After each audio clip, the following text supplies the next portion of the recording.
বিরূপ প্রতিক্রিয়া বা আমাদের সম্পর্কে খারাপ ধারণা না হয়, আমরা এই সরকারকে সহযোগিতা করব।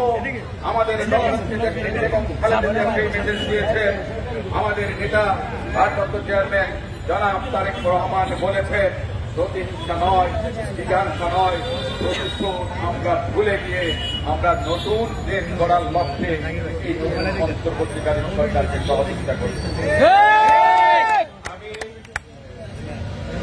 এই এলাকাতে অনেক মার্কেট আছে, বিশেষ করে আপনার ব্যবসায়ী সমাজ, তারা এখানে স্থায়ীভাবে বসবাস করেন, তাদের ব্যবসাও পরিচালনা করেন।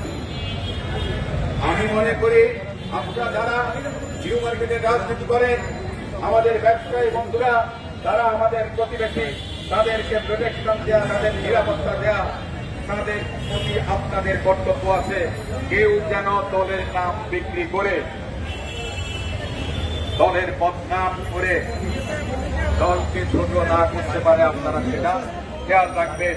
এবং ব্যবসায়ী সম্প্রদায়ে ভাই বলছেন বলছে, আপনাদের কাছে কেউ যদি অনৈতিকভাবে বা অবৈধভাবে কোনো কিছু দাবি করে, আপনারা আমাকে জানাতে পারবেন, বন্ধু ভাইকে জানাতে পারবেন, আমাদের দলের নেতারা আছেন তাদেরকে জানাতে পারবেন।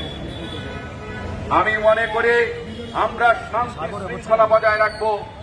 আমরা আজকের এই সমাবেশ থেকে এই নিরপেক্ষ সরকার বা অন্তর্বর্তীকালীন সরকারের কাছে আমরা আহ্বান জানাই, আমাদের অনেক নেতা কর্মীদের উপর জুলুম হয়েছে, নির্যাতন হয়েছে, নিপীড়ন হয়েছে, মামলা হয়েছে হাজার হাজার, 50 লাখের অধিক মামলা, 1 কোটির উপর বিএনপির নেতাকর্মীরা আসামি, 1100 গুম হয়েছে আমাদের নেতাকর্মী, 3000-এর উপরে খুন হয়েছে। সর্বশেষ আন্দোলনে 100 জনের উপরে 400 কতজন ছাত্র মারা গেছে, 11,000 নিখোঁজ রয়েছে। তাদের সকলকে বের করতে হবে, তাদেরকে ফিরিয়ে আনতে হবে। আমাদের ষড়যন্ত্রমূলক রাজনৈতিক হয়রানিমূলক মামলা দেওয়া হচ্ছে, সেই মামলাগুলো প্রত্যাহার করতে হবে। জুলাইয়ের 5 তারিখ থেকে আগস্টের 6 তারিখ পর্যন্ত মামলা প্রত্যাহার করলে হবে না। এদেশের জনগণ 16 বছর আওয়ামী সরকারের বিরুদ্ধে আন্দোলন করেছে। আমাদের নেতা কর্মীদেরকে নির্যাতনের শিকার হতে হয়েছে, মিথ্যা মামলায় হয়রানির শিকার হয়েছে, বাড়ি ঘরে ঘুমাতে পারেন 16 বছর। তারও প্রতিকার আহ্বান জানাতে চাই, অন্যরা খারাপ ছিল বলে আমরা ভালো হতে পারবো না এমন কোন কথা নেই। আমরা যদি ভালো আচরণ না করি দেশের প্রতি, তাহলে আওয়ামী লীগের সঙ্গে তো আর আমাদের কোনো ব্যাপার থাকবে না। তাহলে প্রয়োজনে বেঁচে রাখি আমরা চাই আমাদের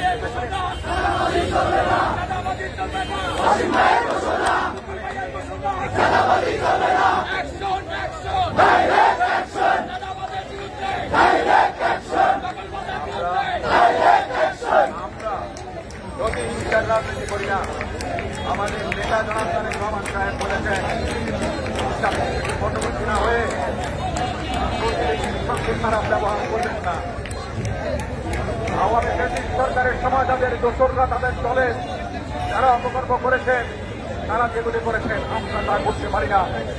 আমাদের কঠোর নির্দেশনা আমাদের দলের নেতা কর্মীদের সহ্য ধরে এই অন্তর্বর্তীকালীন সরকারকে সহায়তা আমরা চাই বাংলাদেশ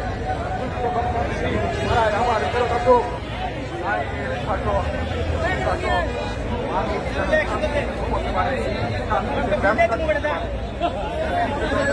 করার জন্য আমরা আপনাদের সকলের সহযোগিতা চাই। আমরাও আপনাদের পাশে থাকবো। আজকে যারা এখানে অংশগ্রহণ করেছেন আমাদের দলের নেতা কর্মীরা, তাদের সকলকে ধন্যবাদ এবং আন্তরিক কৃতজ্ঞতা জানিয়ে করছি। আল্লাহ এই বাংলাদেশ ধন্যবাদ।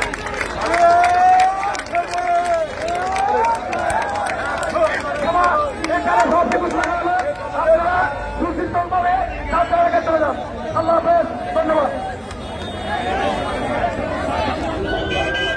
যাও